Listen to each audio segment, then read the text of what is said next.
It was daytime in the Yamu region, where the Supreme Chamber of the Federal Senate of the Yamu sector stood proudly. Soon enough, Lu Shang arrived. The chamber's door opened quietly as Lu Shang stepped inside with a calm expression. Following closely behind, Lan crossed his arms and silently trailed him. Inside the Supreme Chamber waited two figures expecting Lu Shang's arrival, an elder with pointed elf ears and a blonde woman. The elder's eyes lit up, filled with surprise and delight. It was hard for him to grasp that the legendary warrior, Lu Shang, stood before him. Meanwhile, the blonde woman fixed her gaze intently on Lu Shang, a hint of nervousness creeping into her demeanor. Without delay, the elder clasped Lu Shang's hand warmly, his face radiating genuine admiration. He couldn't believe such a young individual was truly a heroic figure. The woman observed silently, curiosity evident in her eyes. Meanwhile, Lu Shang quietly contemplated, unsure how to respond. Both the elder and the woman then closed their eyes briefly, their smiles enchanting. As they exchanged words, Lan's eyes softened, a tranquil smile gently spreading across his face. Suddenly, he realized the presence of an immortal-level being. Astonishment washed over him as he connected this to the Lu Shang he had once recruited from the White Mist Zone. Lan's eyes gleamed with joy, understanding that life had bestowed him a rare blessing. His duty was now clear, to cling tightly to this young prodigy. Lu Shang returned a gentle smile. Lan's focus remained fixed on him with warmth, feeling as if this time his grip was not just on good fortune, but on a true goddess of blessings. Confidence swelled in Lan's eyes, imagining the serene smile of Lu Shang. He understood without doubt that Lu Shang was the greatest stroke of luck he would ever encounter, far beyond winning even the grandest Xing Yun lottery prize by orders of magnitude.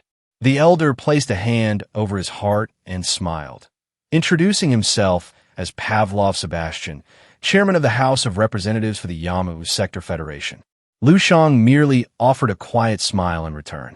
Sebastian then turned to the blonde woman and introduced her as Ecclesia, the Yamu sector's chief of law enforcement. She bowed slightly, hand over heart, expressing her honor at meeting the mighty warrior, Lu Shang.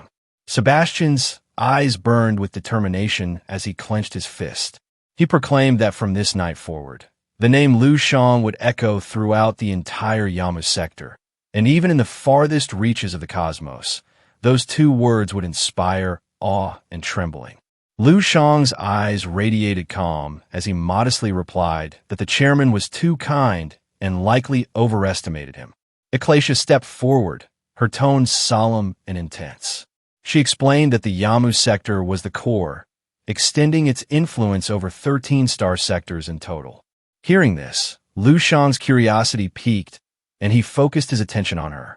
She fixed her gaze on him seriously and revealed that since the Federation of Star Sectors was founded nearly 1,000,000 years ago, and across trillions of inhabited planets, no other transcendent, immortal-level being had appeared. Lu Shang was genuinely the greatest prodigy this region of the universe had witnessed in 1,000,000 years, an unparalleled genius throughout all history.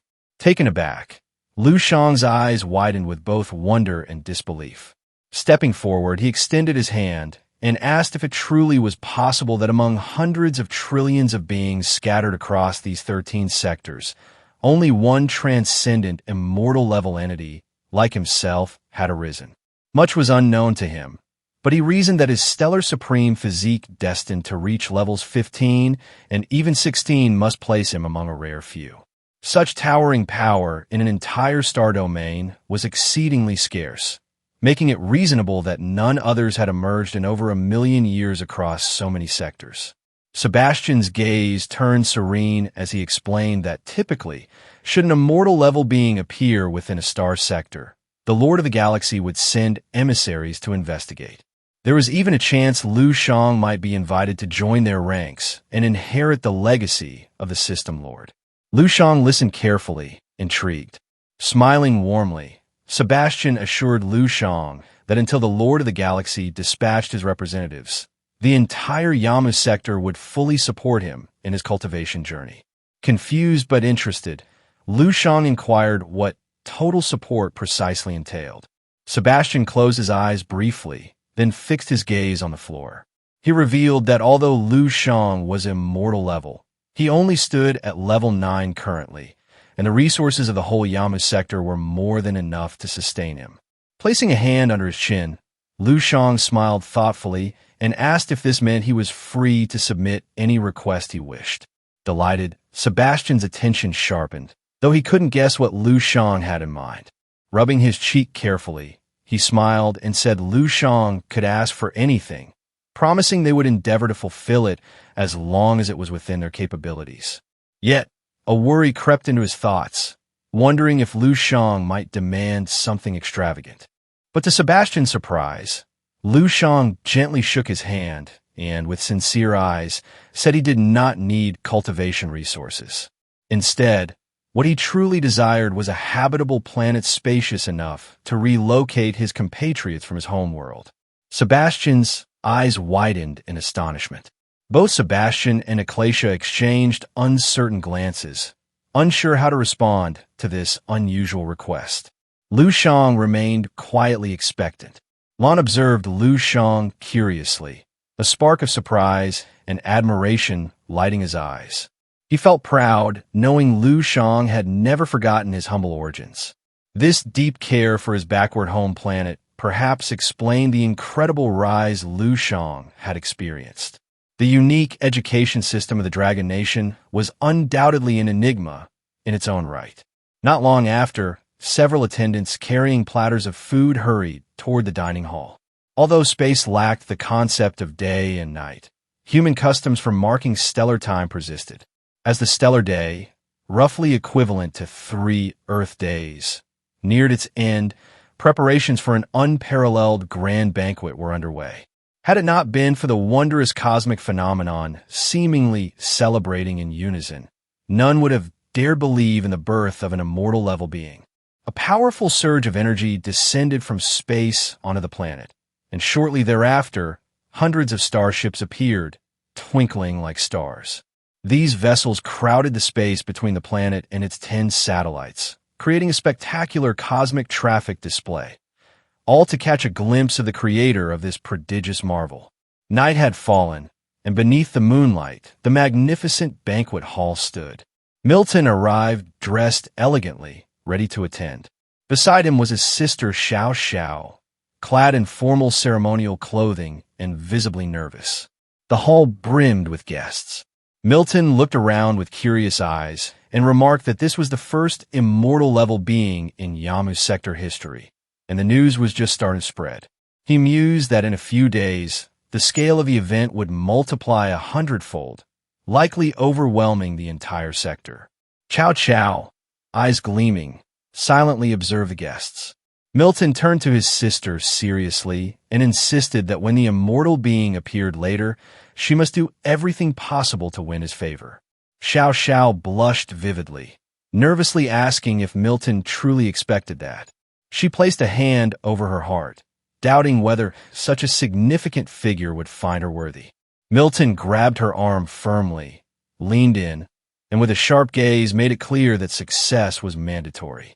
He believed her beauty was an asset, and the only reason for failure would be if the immortal genius simply did not like women. Chow Chow's eyes filled with sadness, unsure of her next move. Suddenly, someone poked Milton's backside. Turning angrily, Milton saw 2 men.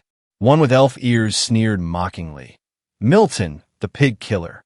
The other laughed, asking if he met his quota for the day, calling him pig killer as well. Milton's eyes flared with rage, teeth clenched tight. The man joked they had heard the news. The elf-eared man taunted Milton further, nicknaming him the 150-year-old god of war and the ruthless pig executioner. Furious, Milton decided to leave immediately, but when he turned, he noticed his sister had vanished. Confusion washed over him. His eyes glowed with fury as he realized even Chow Chow despised him.